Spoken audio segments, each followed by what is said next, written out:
why Black people were enslaved. So growing up in Northeast Portland, I was bused, as many of us were. I was standing out in front of Vernon School, waiting for the bus, being shipped out to Lentz Elementary School, which is then seemed like a long ways away, way out in Southeast Portland, like on the 97th and Colgate. And I just knew that Black people were treated differently from a young age. I was bused at the beginning of the third grade. And it was in that experience that I began to realize that there was a difference in treatment between Black people and other groups of people. I knew that Black people were slaves, and I knew we were discriminated against. And from my own lived experience of being bused and going from a, kind of a predominantly Black environment, or at least racially mixed, to one that was pretty much all white in elementary school, it helped me to kind of see and understand that there was a difference in the ways in which Black people were being treated in other groups in addition to slavery. So those questions kind of like haunted me throughout my whole elementary, high school career, and really kind of drove my studies in college and for graduate school, including my PhD. So I really wanted to understand those particular questions, why it was that African American people, Black people of all areas across the diaspora were singled out for enslavement, and why have they consistently been discriminated against and had a particular level of animus towards them versus other racial groups. I wanted to understand that. So that kind of is what drove me to study Black history, so that I can understand, be able to have answers to those particular questions. And then understand Black people outside of the context of slaves. What were they doing? Who were they? We kind of grew up in a time that every time they talked about Black people, the only time they said it was something negative, it was slavery. I remember being in school kind of being embarrassed about slavery, and it's like, gosh, we were slaves, as a young girl.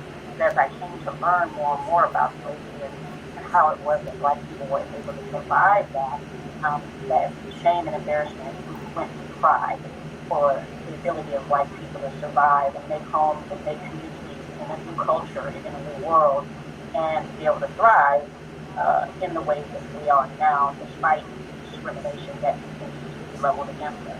So those are just some of the things that were part of kind of my awakening and drive to be able to want to understand the experience of Black people that drove my educational pursuit. Nice, thank you. As I'm asking you the questions, I notice your voice is trailing off a little bit. Oh, okay. Can you just make sure you're speaking into the mic, because I'm going to play this again at the event. So our next question is, what makes this information so important now in the 21st century for us to really get the truth about all of Black history and not just from slavery back? Well, one of the things that makes it so important is it helps us to understand that Black people were survivors, that we come from a rich history and culture from the continent of Africa, and that continent is diverse, it's adaptable, it's used to being with all kinds of different people, with all kinds of different religions, adapting to that culture and different cultural ways, incorporating new people into our environment from our African heritage, and then using those understandings to be able to survive and thrive and incorporate into our own culture and ways of living to be a stronger people, which is what, in my mind, all people should be doing, learning from other cultures and adapting and taking what they like and leaving to the side what they don't, not saying, hey, you're less than me because you do this and don't do that, but incorporating that. And so because we have this history of adaptability and incorporation of different groups of people into our society, then it helps me to understand that people of African descent are survivors, they're strong people, they're adaptable people, come from a rich history and legacy that has all types of forms of cultural ways and religious experiences that allows them to be very strong people in the world and really be a model for society as to what a strong culture and what a strong people can do and be in society. I have a little rebuttal to that in regards to this day and age right now, we're hearing the word Black resiliency. How does that tie in to Black history? Well, we've had to survive a lot of different things, but that history starts in the continent of Africa.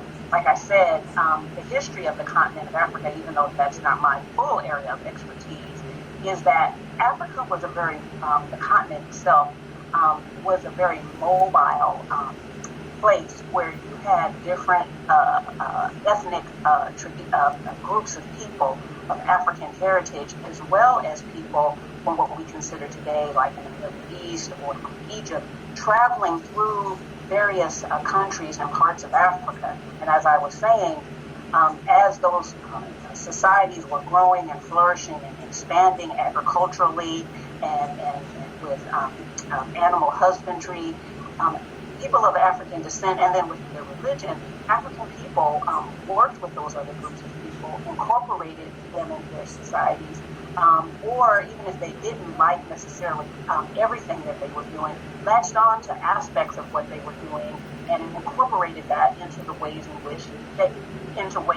so that they would be able to survive and become a better people. And so when you have a situation then with, say, the transatlantic slave trade that brought African people out off of the continent into a new world, it's my contention that having this kind of rich, diverse experience of adaptability and working and living with other cultures and other people, that those experiences allow people of African descent to be able to survive and make a community within a foreign land, and to be able to take aspects of Native American culture and European culture, plus what they already knew and had from their own cultural ways, and turn that into something that we think of today as African American or Black cultures in the Americas writ large. So, there is this kind of history of being resilient and what I would say adaptable, and that comes from just their experiences on the continent of Africa that is part of the heritage of African people throughout the diaspora, wherever they are. Awesome. So today we're talking about Black and brown bodies. Can you talk about that from a historical perspective and just talk about the Black body? Well, the Black body is interesting because the way historically it's been seen here in the Americas has been negative. That the skin color, the hair, has been seen as ways in which European people, white people, have discriminated against African people. So the skin color, the shapes of our bodies, all aspects of that has been seen by whites as negative. And despite the fact that we have this rich history of beautification, of hair, ways of utilizing, the painting of our bodies and piercings and different things like that on the continent of Africa that illustrates the beauty of the Black body, the ways in which European people and white people have flipped that and turned that into a negative and really turned it into a way to discriminate against African people. They took that our skin color and our hair and our cultural ways that on the continent of Africa were beautiful things, and tried to juxtapose that to the way in which they saw the world, and were kind of in control of things, and utilize those things against African people to get us to think and believe that our cultural ways, our bodies were negative. That combined with the fact that they decided to use us from in the form of labor and in all other types of forms to where our bodies were worked and abused, both sexually, mentally, physically, in all those sorts of ways, makes the Black body in America a site for all kinds of negative things. And what the Black community has done and what Black history and culture has done is fought through our arts and through whether it be plays or whether it be Black beauty ways, hair and makeup, dance, through our religious traditions, and various other ways educationally that we've had to fight those negative stereotypes to continue to instill in our communities, our young people, and that Black people and Black bodies are beautiful, that we're unique, and that we have a type of a way of doing things that is particular to the Black experience, that should be celebrated, and that should be nothing to be ashamed of, but to be embraced and worn with pride. And you're seeing that throughout the various ways in which Black people live and be in all kinds of ways, like I said, whether it be educationally, whether it be through food ways, whether it be through how women and men wear their hairs, the way that they dress, and just the whole diversity and multiplicity of ways in which Blackness is expressed. So you have, on the one hand, trying to express our Blackness and the beauty of the culture that we've created here in the United States in particular, but all over the world. On the one hand, fighting against the system of white supremacy that I talk about in my writings. On the other, that attempts to paint the Black body as something that is to be feared, is something that's less than, is something that's pathological, is something that is dangerous, and really is the antithesis to whiteness, right? So on the one hand, you have whiteness that, we've been told, which is a lie, but we've been told is pure, is right, that's the standard, is kind of the measure by which humanity and civilization and all the standards of excellence are to be held up from this kind of white framework. You have that, and juxtapose that to what Europeans have historically said what it means to be Black, which is, again, negative, pathological, lazy, all of these stereotypes that are incorrect, that have been put out there, that are still out there, which is why the Black Lives Matter campaign is happening right now. And so what the history of Black people have been is to try to overcome that in a variety of ways, as I mentioned before, through culturally, through resistance, through marches, and all kinds of ways that we resist that. And again, that gets back to that resiliency, that gets back to drawing on our African heritage as a way in which we kind of understand and be in the world, fight these negative representations that say that there is something inherently wrong with the Black body, and that couldn't be further from the truth. But all the signals and cues that you get in the media and in society, and the way that white society has cast Black people as something to be feared, which is why you see, this over-policing and murders by police officers, and all of these sorts of things. Is all the driving while Blacks and doing anything while Black. All of that comes out of this heritage of looking at the Black body as something negative and something feared, when it is the opposite of that. And what the role of Black culture and Black people has been historically is to be able to counteract that through a variety of tactics.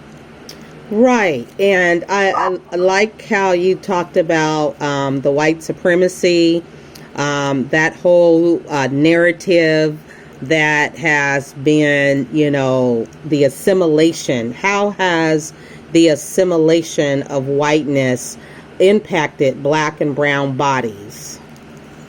Well, my work centers on Black people in particular, because those are the two poles in white and Black. There's the two poles in American society that sets up the racial framework of American society, and really Western society as a whole. You have the white on the one end, which is, again, as they describe it, was supposed to be perfect, supposed to be the standard and the measure for, being civilized and right. And then you have the Black on the other hand, that's the measure for all the things negative and wrong, and the way that you shouldn't be in the world. And kind of everyone else, if you will, and this is from a racially established construct that whites set up, so this is by no means true, But socially, this is the way the system is set up, and to work against African Americans and other people of color along this continuum of white on one end, black on the other, and kind of everybody else in between. But the work that has happened with white supremacy is to kind of establish these kind of racialized codes and assign meaning to them that are negative for other groups. And so white supremacy then is about establishing that whiteness, that being white, even though it's never said explicitly as that, but all the verbal cues and cues that you get in society and kind of the policing, all the rules about historically from enslaving black people, its impact on indigenous Native American people, people of Mexican and Hispanic origin, all of these different groups of people of color that are in between black and white. White supremacy then is establishing that all the rules and benefits and values and access to resources in society, that they have a proprietary and unspoken and an assumed proprietary claim to resources and advantages. Like you were saying before in my introduction, from Northeast Portland, gentrification is just one example of the ways in which white supremacy worked, in that at one while whites didn't want anything to do with Northeast Portland. Now all of a sudden it's hip and cool to live on Alberta, the area that we grew up in at one time, and that my mother still lives there, and she's like the last black person on her block. And so this kind of proprietary claim to resources, to access, to education, this assumption even when they're stopped by the police that there's nothing wrong with white person who and what they do, but then you see a black person doing the same thing, then it's something weird. White people can walk around with guns and open carry and go up to the police and talk crazy to them with the guns in their hand. Right. And black people in an open carry state where it's legal to carry a gun, if they have a gun out in public, then they're seen as a threat, and then they're shot even in an open carry state in places in the South, for example, where it's legal to walk around openly carrying a gun. A black person walking around openly carrying a gun in an open carry state will be shot and seen as a threat, and the excuse that they had a gun is used against them, even though it's a place that you can legally do that, where somebody white and they do the same thing and actually are aggressive towards police holding that gun are not killed. So these are just one of just many, many examples of the hypocrisy and the contradictions in American society that's placed in black people. So I like to put my focus in particular on African Americans because I think so much in our society, because of the way in which the special place that blackness has held in society as being such a negative, that what happens is that we're not censoring blackness in the way that we should. And that's why I like the Black Lives Matter campaign, because it's putting blackness front and center.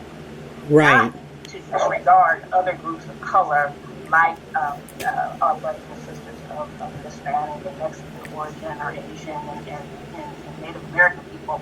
They have their story too. And we support them and are allies of them because their experiences are similar. But what I'd like to do is talk about the specificity of the black experience in the United States. And when you do that, then that helps us not to water down and confuse the experiences of indigenous people of Asian and Japanese descent and other groups, which are valid in and of themselves. But when we're talking about black people, I think we need to keep our focus on how it is that white supremacy impacts us and how it is that black people are trying to counteract those things. And oftentimes they overlap and ally with other racialized groups, and we should work together and build an alliance. But even still, when we're working with them, we can't not get distracted from the fact that there's a particular way that white supremacy expresses itself against black people, and that's what black people are trying to counteract. And I think we should continue to keep that as a focus. And I'm glad that the Black Lives Matter campaign that's happening right now is allowing us to do that, as well as the work that you're doing, Sharon, with this program that you're putting on, that is really centering blackness And I think that's so important for Black people because so much of everything you hear diversity, you hear people of color, you hear equity and inclusion. But I think all of those are ways to stop us from talking about the real problem of the Black experience in American society that no one wants to talk about. So when we say people of color, and everybody's open to talk about things, but when you just say Black only and Right. deal with that issue, everybody gets kind of nervous and uncomfortable and Yes. around their feet.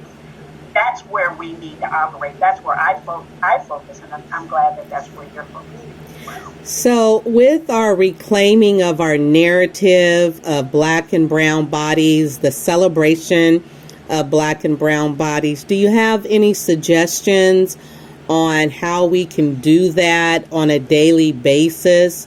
Especially when, as a Black and brown people, we're traumatized daily. And this is part of our healing, is to reclaim our narrative and our dignity and our respect, not expecting other people to do what we can only do for ourselves. Yes, I recommend being unapologetically Black, right? Mm-hmm. Say it like it is. When you're at work and they're talking about diversity, it's like I ask them, what do you mean by that? Because when I hear diversity, I'm thinking race and I'm thinking Black. Other people are thinking other things. So I would recommend to people to challenge these terms and these ideas about race whenever you're confronted by them. Number one, be yourself and be unapologetically Black, and however that is and means to you. And then number two, when you are in society, at work or at school or in your neighborhoods, and people start having these conversations about race, and they use terms like diversity and multiculturalism and people of color, and they're trying to kind of whitewash, if you will, the issue of the Black experience, that you stand up and ask specifically what they're doing to help support Black people. So like when all of this kind of Black Lives Matter campaign got re-energized with the killing of George Floyd and Breonna Taylor and others, people were, you were getting all kinds of emails from all kind of businesses and people that you never even knew you did business with, that we support and we stand by, inclusion. And I've been emailing those people back and saying, yes, but what is your position on the police violence against Black people? Right. When I got so many texts during this campaign season from various people that are running for office who are white saying, Carmen, do we have your support? And I'm saying, well, what is your position on African Americans here in Portland? See, so I'm just like pointing out. Mm-hmm. I want to know, politician, what is your policy for African Americans to improve the lives of African Americans, to stop discrimination and gentrification of African American people, from moving African American people from Northeast Portland to the numbers, right? From how it is that African American people are policed, and all of these different kinds of things. I'm challenging our new district attorney. I'm challenging these politicians who are running for office. I'm not talking about people of color. I'm talking about Black people. So being unapologetically Black, demanding that your politicians and leaders center on the experiences of Black people, and not just Black people in general. I would get specific.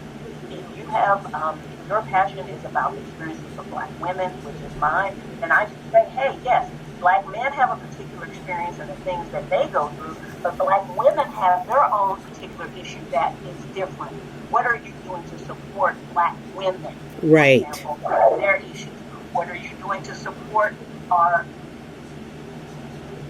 LGBTQ Black people, for instance, right? So there's a way in which that Blackness kind of writ large, but there's some specificity within the Black experience that has to do with gender and sexuality that also needs to be spoken to both within the Black community and in the larger society for people who are trying to be our allies. But I would just say, as you're going through your day-to-day life, be who you are, be Black, don't apologize, because my whole thing is that society as a whole has this whole narrative about what Blackness means and who it is, and they're going to place that on you anyway. But you do not need to do anything because you have this already coming at you.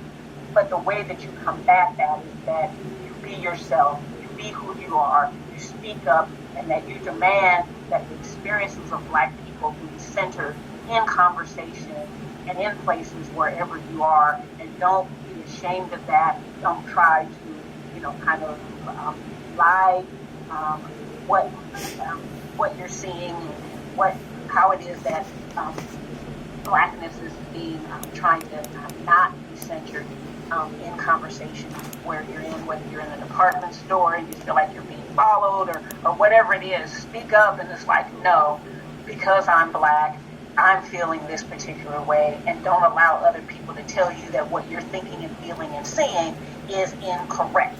Okay, Black people know discrimination when we see it, but we also know at the same time that we're strong people, that we have our own cultural ways and values, and I'd say go ahead and live that and be that in every way, and teach your children that, to be who you are 100% of the time, even as we have so much against us. So part of that trauma, of healing that trauma, is going forward in your truth as a Black person and not being ashamed of it in any kind of way.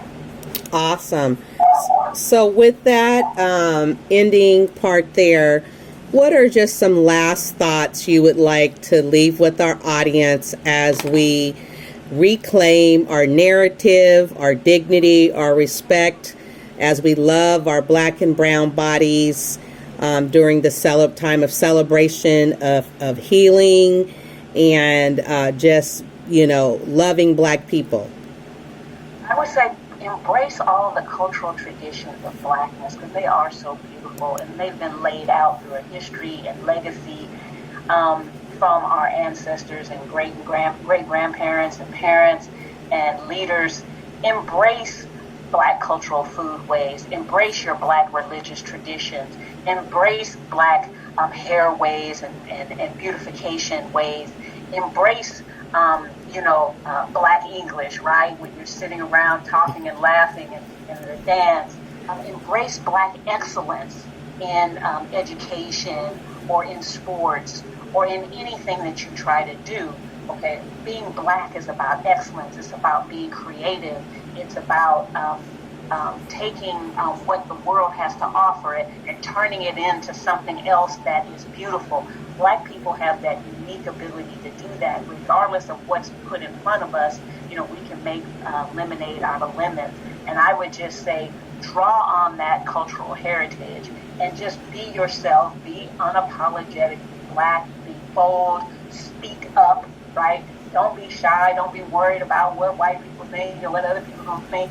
Be yourself and speak up, speak out, be you, and embrace the tradition and heritage and legacy, whether it be the arts, whether it be education, whether it be in the fun that we have in Black cultural ways and comedic ways, and whether it be Black, having fun with Black English and the Black language, or in all the ways in which our culture celebrates itself. Embrace all that, because that's really what we have to hang our legacy on. And each family has its own kind of way of embracing that, and I would say do that. And I would also say talk to the elders in your family and spend more time at their need, how it is that they survived and made it, because they have a wealth of information in which to tell us.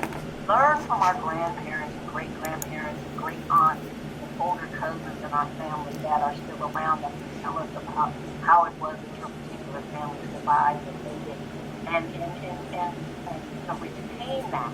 And then teach that to your children and cousins and who are younger than you, so that we maintain that tradition, as well as being involved in your community and demanding again from our leaders and people in our community to, have a position on what it is that they're going to do for Black people. And then finally, be involved, be activists to the degree that you can. Vote, be involved in your community. If things aren't right in where you live, you're in an apartment complex and things aren't going the way that you want, start up a tenants association and demand that the things that, the spaces that you're in be held to account. Be you and be unapologetic about it. Awesome. Okay, well, this ends our interview today, and we are so